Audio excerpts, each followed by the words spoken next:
BuzzFeed Books partnered with New York City's Mayor's Office of Media and Entertainment to launch the One Book, One New York program to get us all reading the same book, Just Kids. And here to talk about it is the author, the legend, Patti Smith. Thank you so much for joining me. Thank you. Glad to be here. So I want to get right into talking about this book. New Yorkers voted among a couple of different books, and Just Kids came out the winner. Did you expect it to resonate so widely nearly a decade after it was published? Really, I just, Robert asked me to write it the night before he died, and I just wanted to be able to complete my vow to him that I would, and I really wrote it for him, and I was hoping that it might spread, maybe have a small cult following, but I never expected it to do so well, to resonate, to be in 45 languages. It's just been a life-changing experience.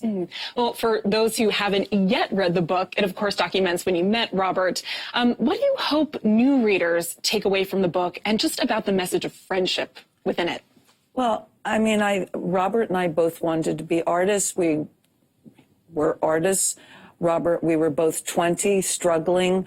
I think that I'd like people to see, you know, the sacrifices, the struggle, and everything that one has to, the work ethic that it takes in order to be an artist.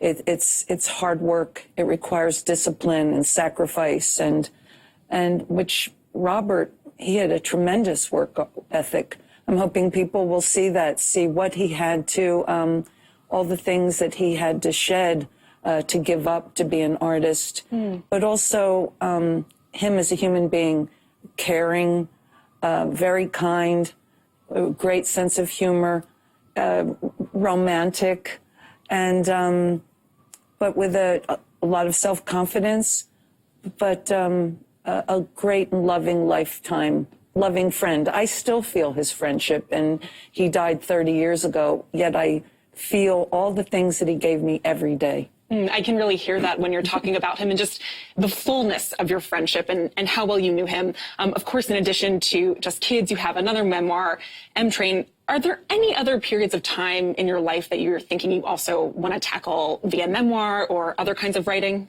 Well, it's very funny. I just finished one, which will be out in a couple months, which basically tackles the year 2016, which was, for me, quite a year. I mean, of course, it was the year of the election. I turned 70.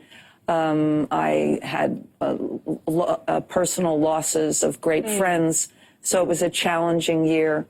And so it's a very specific time period. But I'm already starting on my next book that is really almost like a sister to Just Kids, but it'll be more from my own point of view, and a lot will focus on childhood and also the evolution of myself as a performer and then a wife and mother. Well, you mentioned 2016, and actually your album Horses came out a year after Nixon resigned. Yes. How have great moments of political tumult and unrest impacted your work? Well, sometimes negatively, because I felt when I was younger, guilt and shame about the Vietnam War made it very hard for me to work. And it was really Robert who counseled me that we have to do our work no matter what is happening around us, because that's what our destiny is. And so I've tried to work despite some of the things that is happening around us, but also be engaged when we have to speak out. When the Bush administration went into Iraq, we did Radio Baghdad. A lot of my work will be a reaction to what's happening around us. The new work that's coming out really reflects what happened in 2016 in terms of of the election and that whole year.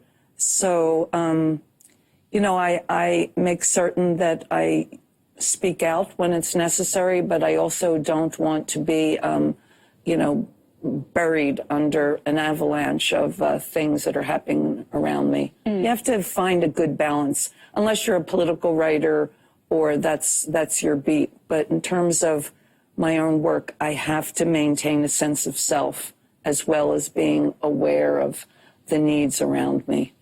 There's an anecdote of where Just Kids takes its title from when you are both in the park and someone comes by and somebody takes a picture, right? And some guy is like, oh, you know, they're just kids, don't bother with them. But I actually find that to be such a good story that we can kind of apply to this moment, right? Just Kids, well, right now it's a moment where so many young people have really been activated. Are there any young people or social movements that you're looking to and feeling inspired by? Absolutely. I mean, I'm really in awe and supportive of the new guard. Always, each generation translates the world for themselves and reacts in a certain way. And I'm looking at like Greta Thunberg, who's 15 now, 16 years old, who is developing global climate action. And of course, the Parkland 5, they did so much that. Their rally against gun violence was, breathtaking, and I watch what they do. Our young are leading us. My daughter has a climate change nonprofit, and she works tirelessly to stop the use of fossil fuels, the dependency of fossil fuels.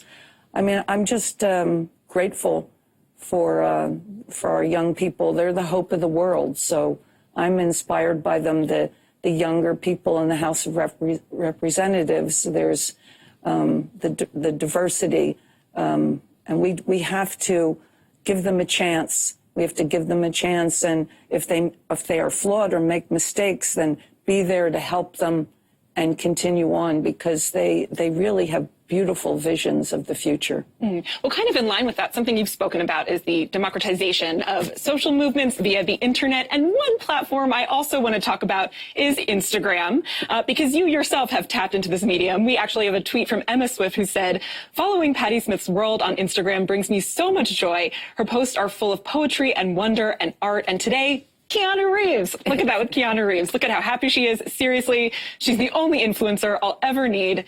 You seem to be having a lot of fun on Instagram. Well, it was my daughter who showed me how to work on Instagram and set up my account for me. I like it because I'm not very technological, and it allows me to do it myself. And it gives me a forum to talk about, in a small forum, to talk about things aesthetically, culturally, sometimes politically, sometimes for fun. And just have an instant sense of being connected with people globally, and I work hard on it. I think about it every day. I think about these people and see certain things I think they'll like, or that a book that might interest them.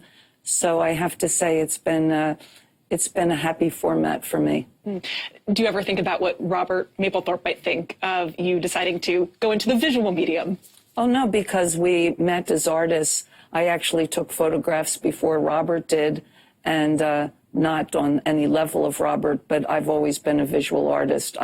When I met him, I was writing poetry, and so he wouldn't be surprised. He would just probably be pushing me to do more. Absolutely. Well, thank you so much for joining me. Well, thanks. And hello, everybody, wherever you are. Keep following on Instagram and all that good stuff. Well, listen, you can pick up your copy of Just Kids wherever books are sold. New Yorkers, you can join the conversation using the hashtag OneBookOneNY and sign up for the BuzzFeed Book Club.